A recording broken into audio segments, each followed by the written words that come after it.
Hello friends, શું તમે ઉધઈથી કંટાળી ગયા છો? મોંઘા ફર્નિચર અને દિવાલોમાં ઉધઈ લાગી ગઈ છે? તો આજે હું તમારી સાથે શેર કરીશ બે એવા ઘરેલું ઉપાય જે તમે કરશો તો ઘરમાં ક્યારે પણ ઉધઈ જોવા નહીં મળે. આપણા ઘરને મોંઘા ભાવે ફર્નિચર બનાવડાવીને ખૂબ સુંદર રીતે આપણે સજાવીએ છીએ, પરંતુ જો ઘરમાં ક્યાંક ઉધઈ આવી જાય તો જોત જોતામાં કબાટ, દરવાજા અને બારી જેવા ફર્નિચરને અંદરથી ખોખલું કરી નાખે છે. પરિણામે તેને કાઢવી ખૂબ મુશ્કેલ બની જતી હોય છે. પરિણામે આપણા મોંઘા ભાવનું ફર્નિચર દૂર થઈ જાય છે, જેથી સમયસર ઉધઈને ભગાડવાનો ઉપાય કરવો ખૂબ જરૂરી છે. આજે જે હું બે ટ્રીક શેર કરીશ એ બંને ખૂબ જ અસરકારક છે. તમે કોઈ પણ આમાંથી કરી શકો છો. સૌથી પહેલા ઉપાય માટે આપણને જરૂર પડશે તંબાકુની. જો તમારી પાસે તંબાકુ ના હોય તો તમને કોઈ પણ પાનવાળા ગલ્લાને ત્યાંથી ફક્ત 5 રૂપિયાની અંદર આ તંબાકુનું પાઉચ મળી જશે. અહીંયા મેં એક પાઉચ લીધું છે, તમે વધારે પણ લઈ શકો છો જો વધારે પ્રમાણમાં તમારે મિશ્રણ બનાવવું હોય તો અહીંયા આજે આપણે મિશ્રણ બનાવીશું ત્યારે એક વાતનું ધ્યાન રાખવાનું કે બાળકો આનાથી દૂર રહે. તમને બધાને ખબર હશે કે તંબાકુની અંદર અમુક એવા ઝેરી તત્વો હોય છે જેના કારણે એક વખત જો તમે ઉધઈ ઉપર આનો છિડકાવ કરશો તો બીજી વખત ક્યારે પણ એ જગ્યા પર ઉધઈ નહીં લાગે. ત્યારબાદ મેં અહીંયા એક કન્ટેનર લઈ લીધું છે. તો અહીંયા આપણે કોઈ પણ પ્લાસ્ટિકનું ખાલી કન્ટેનર લઈ લેવાનું છે કે જેનો આપણે ઉપયોગ ના કરતા હોઈએ.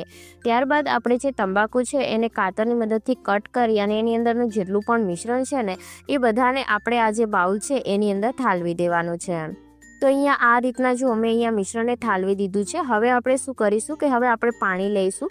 તો 1 ગ્લાસ જેટલું આપણે પાણી છે આની અંદર ઉમેરી દેવાનું છે અને આને આપણે 24 કલાક માટે સાઈડ પર મૂકી દેવાનું છે. તો 24 કલાક સુધી આપણે આને હાથ નથી લગાવવાનો.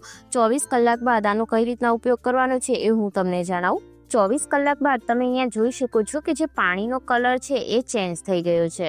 તો અહીંયા હવે આપણે શું કરવાનું છે કે અહીંયા હવે આપણે જે પાણી છે એને ગાળી લેવાનું છે.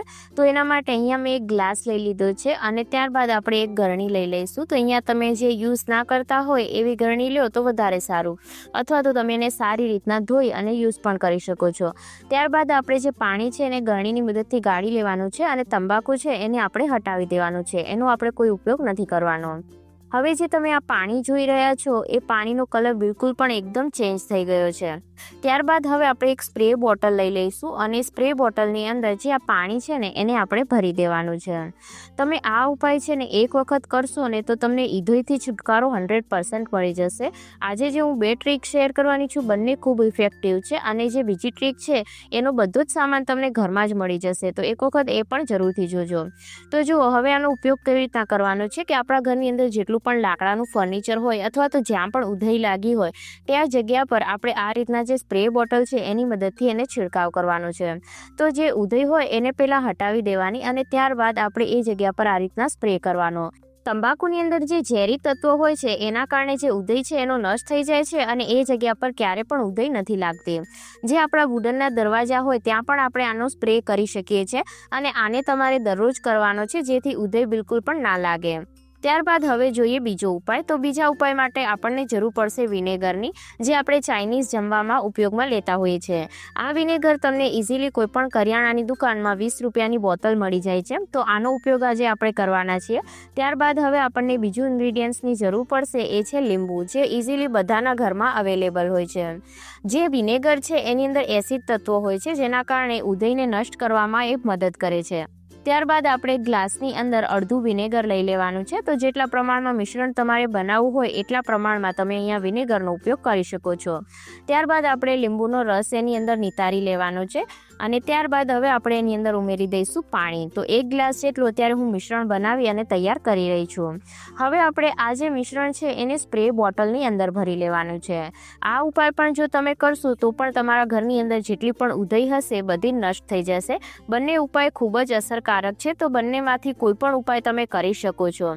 આ બંને ઉપાયમાંથી તમને કયો ઉપાય સૌથી વધારે સરળ અને સારો લાગ્યો એ મને કોમેન્ટ કરી અને જરૂરથી જણાવજો. તો જો હવે આ આપણું મિશ્રણ તો બની અને તૈયાર થઈ ગયું છે. એનો ઉપયોગ કઈ રીતના કરવાનો એ પણ બતાવી દઉં. તો જેટલા પણ આપણા લાકડાના ફર્નિચર હોય જ્યાં ઉધઈ લાગી હોય ત્યાં સૌથી પહેલાં જે ઉધઈ છે એને કોઈ પણ વસ્તુની મદદથી ખેરી દેવાની અને ત્યારબાદ એ જગ્યા પર આપણે સ્પ્રે બોટલની મદદથી આ પાણીનો છિડકાવ કરશું. વિનેગરના લીધે જેટલી પણ ઉધઈ હશે એ પણ મરી જશે અને ક્યારે પણ એ જગ્યા પર ઉધઈ નહીં લાગે. તો ઉધઈનું પ્રમાણ તમારા ઘરમાં વધારે હોય તો તમે આનો ઉપયોગ દરરોજ કરી શકો છો અને જો ઓછું હોય તો આનો ઉપયોગ તમે 2 થી 3 દિવસમાં એકવાર પણ કરી શકો શકો છો।